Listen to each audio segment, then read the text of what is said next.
سبب النجاح اللي حققه فيديو الذكاء العاطفي. وانا اصلا في الفيديو كنت بقول لكم ان لسه الذكاء العاطفي ده بحر عميق واحنا لسه عايزين نتكلم عنه اكتر. والفيديو حاليا يعني هو معمول من يومين 3 ومعدي 100 مشاهدة، وده بالنسبة لي عدد كويس جدا وحلو جدا. فبالنسبة لي قلنا ليه يا مونيكا ما نتكلمش عن الحاجات اللي ما كلمناش عنها في الفيديو. احنا بقى النهاردة هنكمل الذكاء العاطفي ولكن من كتاب تاني هنستشهد بيه، وعلشان يعني نلم اكبر قدر من الموضوع. بس مبدئيا لو اول مرة تشوفوني فانا مونيكا حسام، ودي قناتي اقرأ مع مونيكا، بنلخص فيها كتب، على ترشيحات كتب، على ان احنا بنقول رأينا في حاجات وممكن نستشهد بيها بالكتب. وكمان في سيريس كده جديدة هتنزل، بس دي على الفيس بس، يعني اكسكلوزيف على الفيس بس، جديدة ان شاء الله. لما ابدأ اعملها تعرفوا ايه هي، فياريت اللي بيشوفوني على اليوتيوب يروحوا الفيسبوك علشان هتعجبهم جدا وهيهتموا بيها جدا. بس انا ما اقدرش انزلها على اليوتيوب لان هي هتكون غلط على القناة بتاعتي. بس مبدئيا الحلقة دي مأخوذة او متحضرة من كتاب النوع الاخر من الذكاء لهارفي دونيتشورف. يلا بينا. مبدئيا كده، ماهية الذكاء العاطفي؟ ايه هو الذكاء العاطفي؟ هو قدرة على فهم مشاعرنا والتعامل معاها وإدارتها واستخدامها والتوجيه لسلوكنا وأفكارنا. شوفوا قد ايه. لا وكمان فهم مشاعر من حولنا والتعامل معاها على أساسها، وكمان التعامل مع علاقتنا بشكل لائق. طب يا مونيكا مبدئيا ازاي اعمل كل الكومبو ده؟ احنا عرفنا شوية ملحوظات وحاجات مش هقول عنها كلمة عشان تسمعوا الفيديو اللي فات اللي هحط اللينك بتاعه في الديسكريبشن بوكس او في التعليقات، ولو نسيت ارجوكوا فكروني عشان انا بنسى جدا صراحة. طب يا مونيكا ازاي اصلا ابدأ اعمل الحاجات اللي في التعريف دي؟ انا عايزة اعمل كل الحاجات اللي في التعريف دي. اول حاجة هنمسك التعريف نقطة نقطة. التعريف اتكلم عننا احنا شخصيا، توصلت المشاعر، وصلت لافكاري، وتحكمت في سلوكياتي، وحاجات حلوة وجميلة ونفسنا كلنا نعملها. نمسك اول نقطة، هنلعب في اللي جوه اللي هي مشاعري، اللي هو انا. 1. تخصيص 10 دقايق كل يوم لفهم مشاعرنا. اكتب اللي حصل في اليوم، وايه الحاجة اللي عصبتني، الحاجة اللي فرحتني، الحاجة اللي اثرت فيا. في حاجات كتير بتحصل في يومنا، كتير لدرجة ان احنا ممكن نوصل في نص اليوم نكون مصدعين من كتر الاحداث. ليه؟ لان احنا تعرضنا لكم هائل من الضغوطات. احنا بقى عايزين نكتب الضغوطات دي عشان نوصل لماهية مشاعرنا. هديكم مثال. في ناس ممكن يقول لهم مثلا يا عبيط فرضا، يعني لفظ عادي ودارج بالنسبة لنا. في حد يسمعه يتعصب جدا لان هو مرتبط عنده بذكرى قديمة، ويقول ده بيشتمني، ده مش عارف ايه، ويتعصب جدا. حد تاني ممكن ياخده بضحك وهزار لان هو احيانا ممكن يقولها لحد بضحك وهزار او بتتقاله كضحك وهزار. وممكن حد تالت وده الاخطر والاوحش فيهم، وهو اللي بيستغرب وبيقعد يفكر هو ليه الشخص ده قال لي عبيط. ليه بقى يا مونيكا؟ ده اوحش واحد فيهم، لان ده اصلا مش فاهم ماهية مشاعره، لان ما اخدش ردة فعل قوية، وكمان مش فاهم ماهية مشاعر اللي قدامه اللي هو ليه قال له يا عبيط. فبالتالي الكتابة او ان انا اخصص 10 دقايق للتوصل لمشاعري دي حاجة هتخليني انا اللي ازاي افهم كلام الناس، وبتخليني اعرف انا عندي عقدة من ايه، وايه اللي بيعصبني وايه اللي مش بيعصبني. يعني في ناس ممكن ما تعصبهاش اللفظ ده، وفي ناس ممكن تتعصب، فلازم اعرف اللي بيعصبني لان كل دي حاجات بتختلف من شخص للآخر. تاني حاجة، نحسن نظرتنا لنفسنا. نظرتنا لنفسنا دي مش هتتحسن بحاجة واحدة، للأسف هما 3 حاجات. اول حاجة التوكيد الذات او توكيدات الذاتية. ازاي؟ التوكيدات الايجابية اللي احنا اتكلمنا عنها في كتاب العناية بالذات. ولو انتم مش عارفين الحلقة دي فانا هحط لكم اللينك بتاعها في الديسكريبشن او في التعليقات، بس فكروني عشان اديني قلت اهو انا واحدة ناسية جدا. طب يا مونيكا ايه هي التوكيدات الذاتية؟ ان انا لازم اشوف ايجابيات لنفسي ولو بسيطة. عادي جدا يا جماعة، كلنا بنغلط وكلنا عندنا مشاكل وكلنا عندنا عيوب في شخصيتنا، ولكن كلنا عندنا ايجابيات ولو بسيطة، وممكن ما نعرفهاش لو احنا عايشين في حياتنا العادية. زي مثلا ان احنا احيانا بنحس ان اليوم اللي عدى عادي، ده شيء يعني عادي، لكن بالعكس يوم عدى عادي، ده معنى كده ان محصلش مشكلة او محصلش حالة وفاة او محصليش حاجة في الشغل، فبالتالي نشكر ربنا على اي يوم عادي. وبرضو كذلك لو انا شايف نفسي شخص عادي، فده احسن ما اكون شخص مريض او مريض نفسي او مريض جسدي. فبالتالي لازم اكتب كل ايجابية موجودة فيا ولو صغيرة او لو انا مستصغراها، لان احيانا بتكون الحاجة الصغيرة دي حد تاني بيحسدني عليها وعادي جدا وعايشين ومرتاحين وكده. تاني نقطة، احترام النفس. يعني ايه يا مونيكا؟ بالراحة جدا. احترام النفس دي احترم نفسي، بس مش احترم نفسي اللي هو اللي احنا بنتكلم عنها احيانا في مصر، لو احترم نفسك، لا لا. الاحترام بتاع النفس ده ان احترم مشاعري واحترم خصوصيتي واحترم ذاتي عموما، يعني ما اقللش من رأيها وما ادهاش اقل من حجمها. تالت نقطة، الاستقلالية. الاستقلالية معناها ان انا لو عندي رأي وحاسس ان انا عايزة اقوله لازم اقوله. يعني انا لو قاعد وسط قاعدة ولاقيهم بيقولوا رأي غير رأيي، لازم اقول رأيي حتى لو عكسهم، لان هم حتى وقتها ممكن يلاحظوا ان انا عندي فكرة وممكن يسمعوها عادي. يعني اكيد الفيديو ده او فيديو تاني مثلا في ناس ممكن تختلف معايا في الرأي، فين المشكلة؟ مفيش اي مشكلة، كل واحد لازم يقول رأيه ونشاركه علشان نوصل لأكتر رأي صحيح.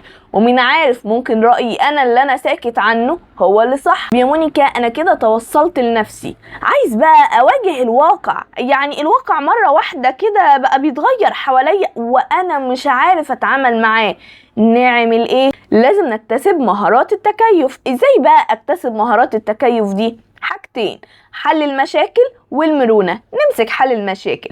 مبدئيا كده 3/4 شايف ان حل المشاكل ده معتمد على الذكاء المعرفي وبس. يعني انت لو عارف س وصاد يبقى هتعرف تطلع عين، ولكن احنا مش بنحل المشاكل بس بالشكل المعرفي، ممكن احل المشاكل بشكل عاطفي. يعني كتير ممكن نحل مشكلة بكلمة حلوة، بابتسامة، بفهم مشاعر الآخرين، بأن أنا أحط نفسي مكانهم، وهكذا. يعني ممكن أحل المشاكل بشكل يخليني أنا المتكيف وأنا كمان اللي حللها بدون معرفة عادي، ممكن معرفش. تاني نقطة وهو المرونة. لازم يا جماعة نحط بالنا إن أي عائق مش في إيدينا نغيره، يبقى لازم نتكيف معاه. هديكم مثال، كورونا مثلا، ربنا يعافينا ويبعدها عنا وما يرجعهاش تاني.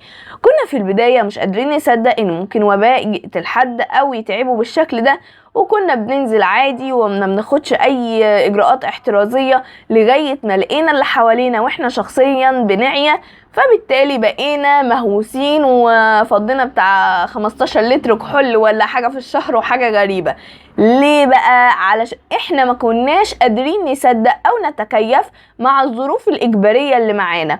وخلوا بالكم انا بقول الاجبارية، يعني لو في ظرف انا اقدر اغيره وفي ايدي اصلحه، حتى لو هياخد وقت اكبر اصلحه. لكن لو انا مثلا مديري بيعاملني وحش او شغلي مش كويس مؤقتا، خلاص احاول اتكيف معاه واكون مرنة مؤقتا لغاية ما القى حاجة حلوة. يعني لو حاجة اجبارية اكون مرنة، حاجة مش اجبارية يبقى لازم احاول احلها. بص يا مونيكا، احنا بقينا في الواقع وانا حاولت ابقى مرنة ولكن تعرضت لضغوط. ازاي بقى اتعامل مع الضغوط دي ومع غضبي بالذات؟ اصل الضغوط بتخليني غضبانة وتحت ستريس كده وقلق وضغط، ويعني حاجة صعبة ومش عارفة اتعامل معاهم. نعمل ايه؟ نعمل حاجتين. واحد، مساحة للتفريغ. كل واحد عارف هو بيهدى بايه. مثلا انا بهدى لما بتكلم، حد تاني بيهدى لما بيشرب حاجة حلوة، واحدة تانية بتحب الكروشيه جدا، واحدة رابعة بتسمع كتب صوتية، واحدة تالتة بتحب الموسيقى وتسمع موسيقى وترقص، واحدة رابعة تحب ترسم. كل واحد عنده ميول ومواهب بيحب يطلعها في حاجة معينة بتنسي همه وهمومه. وممكن كمان يكون مش هواية، يكون اني بحب اقعد مع شخص معين واكلمه ونتكلم ونفضفض ونجيب سيرة الناس وحاجات غريبة كده. اهم حاجة يكون غرضي من كل ده هو النهدة، فيكون كده في مساحة لتفريغ الغضب اللي في بالي ده. تاني نقطة، السيطرة على اندفاعاتي. لازم قبل ما اندفع وكمان قبل ما اقول اي ردة فعل وحشة او اخدها تكون عارف نتيجتها. يعني مثلا مديري عصبني، هل ان انا الصحيح ان انا ازعق في مديري؟ لا طبعا اطلاقا.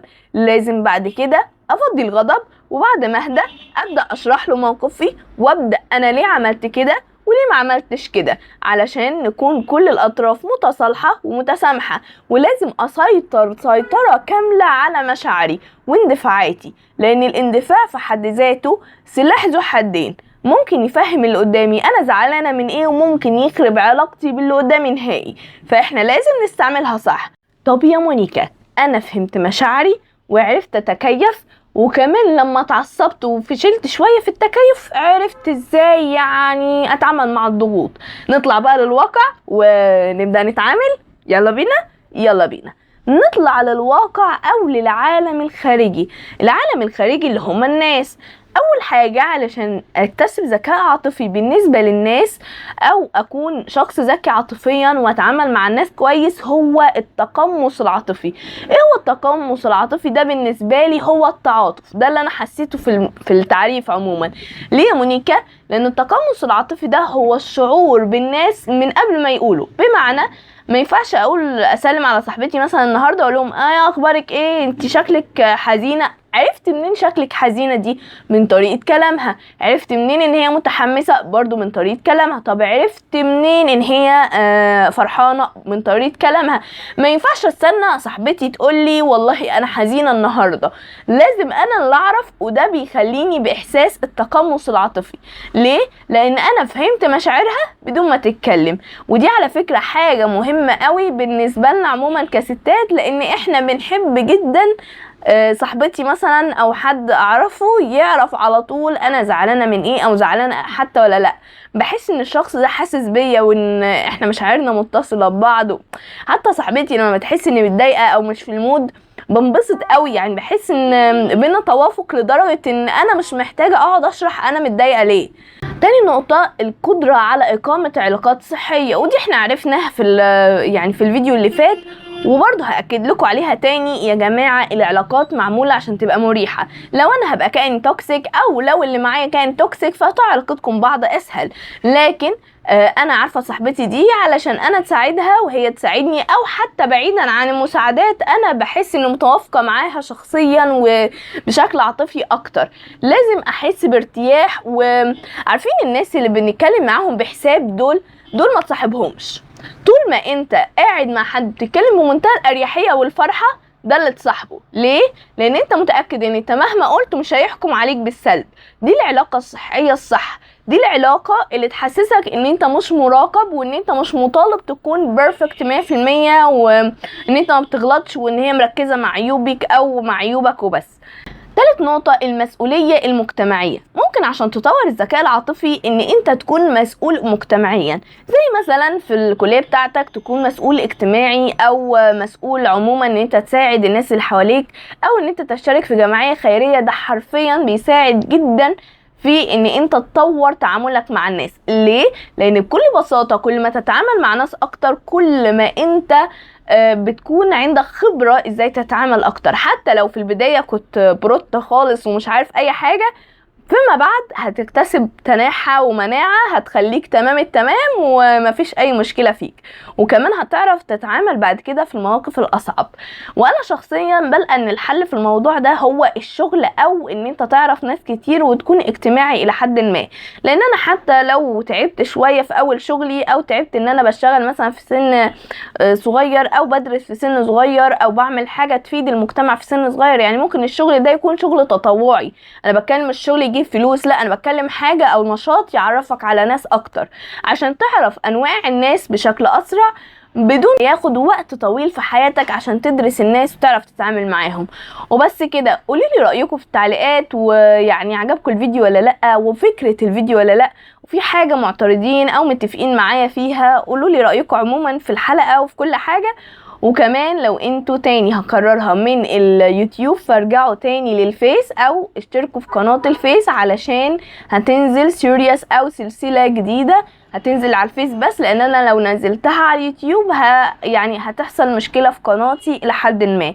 وكمان لو انتوا بتشوفوني من على الفيسبوك فياريت تروحوا لليوتيوب، لان كل الفيديوهات عليها. احنا حرفيا على اليوتيوب عملنا اكتر من 290 فيديو، وده عدد كبير ومش موجود على صفحة الفيسبوك. فانتوا لازم تروحوا اليوتيوب علشان فايتكم كتير جدا صراحة.